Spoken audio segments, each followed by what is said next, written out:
Saatnya negara harus hadir, negara tidak boleh kalah dalam melawan sindikat dan mafia penempatan ilegal. Dan selama kurang lebih 1 tahun setelah saya dilantik sebagai Kepala BP2MI, kurang lebih ya sudah 23 penggerebekan. Ini adalah bagian dari pencegahan di lapangan terkait upaya-upaya penempatan PMI secara ilegal.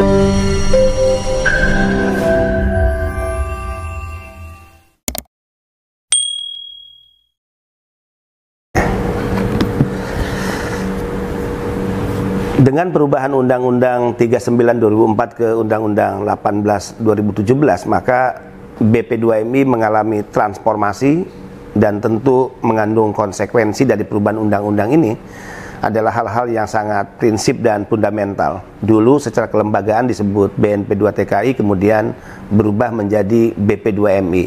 Dulu fokus dari lembaga ini adalah penempatan dan juga pelindungan. Tapi di undang-undang baru titik tekan kita lebih kepada pelindungan, walaupun aspek penempatan tetap juga menjadi fokus dari Badan Pelindungan Pekerja Migran Indonesia.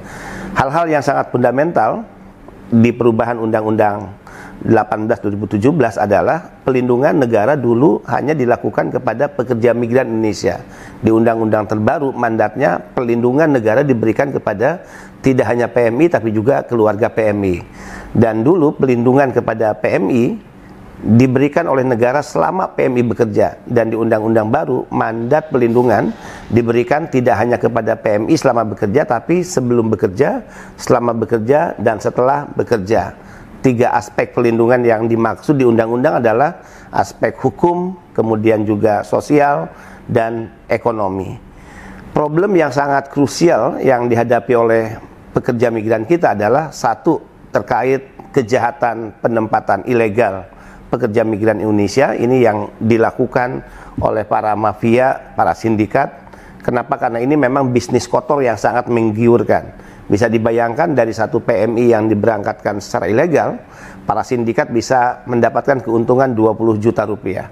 Jika itu dikali dalam 1 tahun mereka mampu menempatkan 100.000 para pekerja migran yang diberangkatkan secara ilegal, maka berapa besar keuntungan yang diperoleh oleh mereka. Nah, mereka ini adalah pemilik modal yang secara jumlah sedikit, tapi mereka seolah-olah menjadi kelompok yang untouchable, kelompok yang sulit disentuh secara hukum, karena memang mereka dibackingi oleh oknum-oknum yang memiliki atributif kekuasaan. Saya tidak pernah berbasa-basi untuk menyebutnya. Oknum-oknum yang saya maksud adalah ada oknum TNI, oknum Polri, oknum dari keimigrasian, oknum dari Kementerian Ketenagakerjaan, oknum dari Kedutaan Besar, dan mungkin juga oknum-oknum yang ada di BP2MI, badan yang saya pimpin.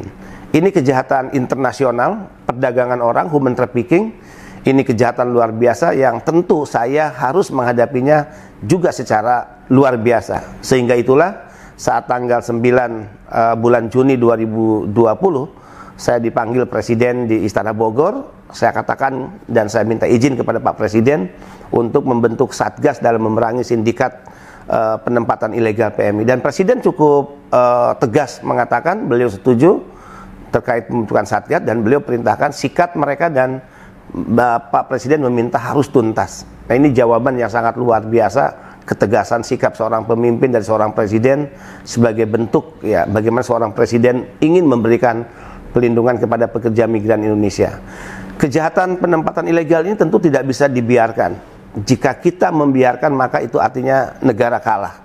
Jika kita tidak melakukan apapun, maka orang akan bertanya dan bisa memvonis bahwa negara tidak hadir. Saatnya negara harus hadir, negara tidak boleh kalah dalam melawan sindikat dan mafia penempatan ilegal. Dan selama kurang lebih 1 tahun setelah saya dilantik sebagai Kepala BP2MI, kurang lebih ya sudah 23 penggerebekan.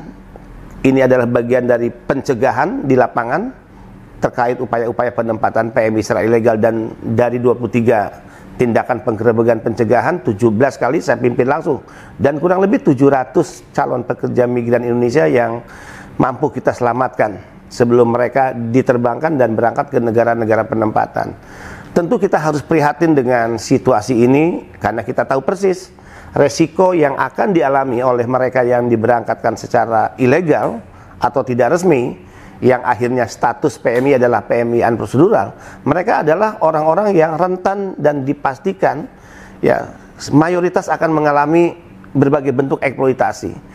Bisa dalam bentuk kekerasan fisik, kekerasan seksual, gaji yang tidak dibayar karena memang mereka tidak pernah terikat oleh kontrak, kemudian pemutusan hubungan kerja secara sepihak karena memang juga tidak diikat dalam perjanjian, mereka bisa diberhentikan kapan saja, kemudian setelah itu dijual ke majikan lain untuk bekerja di tempat yang berbeda ya.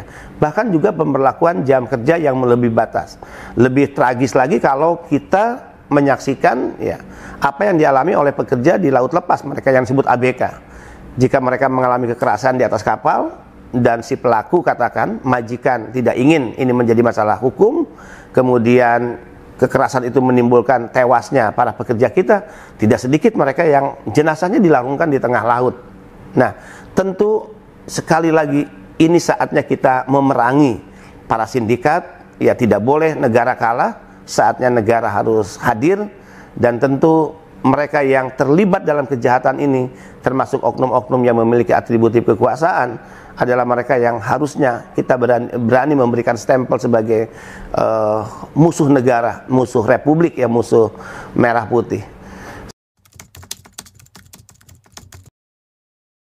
Yang paling tinggi adalah di Timur Tengah ya, dan kedua tentu Malaysia. Ini dua negara yang memberi kontribusi besar terjadinya banyak kekerasan ya yang dialami oleh para pekerja migran kita, dan tentu negara-negara yang lainnya. Tapi penyumbang terbesar dari masalah-masalah yang dialami oleh para pekerja migran, sebagaimana juga yang menjadi kantong terbesar penempatan adalah Timur Tengah dan juga Malaysia.